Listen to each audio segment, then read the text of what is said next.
కాదు కాదు ఒక్క నిమిషం. మాకైతే అన్ని ఆంక్షలు పెడతారు.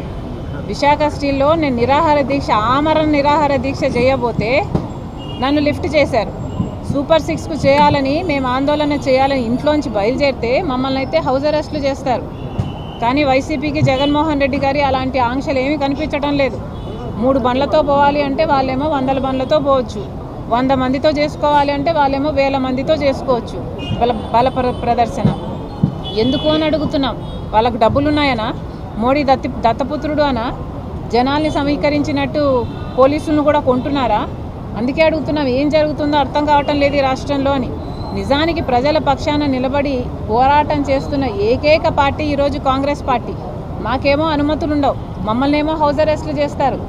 కానీ ఇలా బల ప్రదర్శన చేసుకొని కార్ల కింద టైర్ల కింద జనాలను చంపేసే వాళ్ళకేమో అనుమతులు ఇస్తారు. ఏం జరుగుతుంది అని అడుగుతున్నాం. బీజేపీకి ఎదురుగా నిలబడే సత్తా ఉన్న ఏకైక పార్టీ ఈరోజు కాంగ్రెస్ పార్టీ మాత్రమే.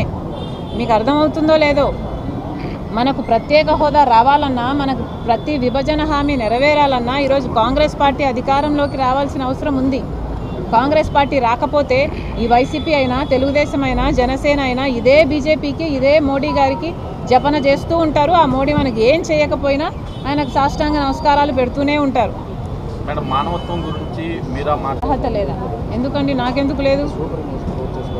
ఎందుకు లేదు? సమాధానం చెప్పాలి. నాకెందుకు లేదు మానవత్వం? నేనేం చేశానని నాకు మానవత్వం లేదు? మీ కార్ల కింద మీరు జనాలను టైర్ల కింద వేసి నలుపుకుంటూ పోతుంటే మానవత్వం గురించి మాట్లాడే హక్కు మీకెక్కడుందండి? అసెంబ్లీకి వెళ్ళి మండిపడవచ్చు కదా, అసెంబ్లీకి వెళ్ళి సమాధానం చెప్పుకోవచ్చు కదా, అసెంబ్లీకి వెళ్ళి చెప్పొచ్చు కదా, పూర్తి మద్యపాన నిషేధం చేశాము మేము, అయినా మేము ఓన్లీ క్యాష్ పద్ధతిలో ఎందుకు మేము మద్యం కుంభకోణం చేశాము అని అసెంబ్లీకి వెళ్ళి చెప్పాల్సిన బాధ్యత వైసీపీ వాళ్ళకి లేదా? రిషికొండని ఎందుకు గొరిగేశారు అన్న సమాధానం చెప్పాల్సిన అవసరం వైసీపీకి లేదా? రాజశేఖర రెడ్డి గారి జలయజ్ఞంలోని ప్రాజెక్టులు 6 నెలల్లో పూర్తి చేస్తానన్నాడు జగన్మోహన్ రెడ్డి గారు. మరి ఎందుకు పూర్తి చేయలేదో అసెంబ్లీకి వెళ్ళి జగన్మోహన్ రెడ్డి గారికి సమాధానం చెప్పుకునే అవకాశం లేదా? వీళ్ళకి నిజానికి చెప్పుకునే దమ్ము లేదు.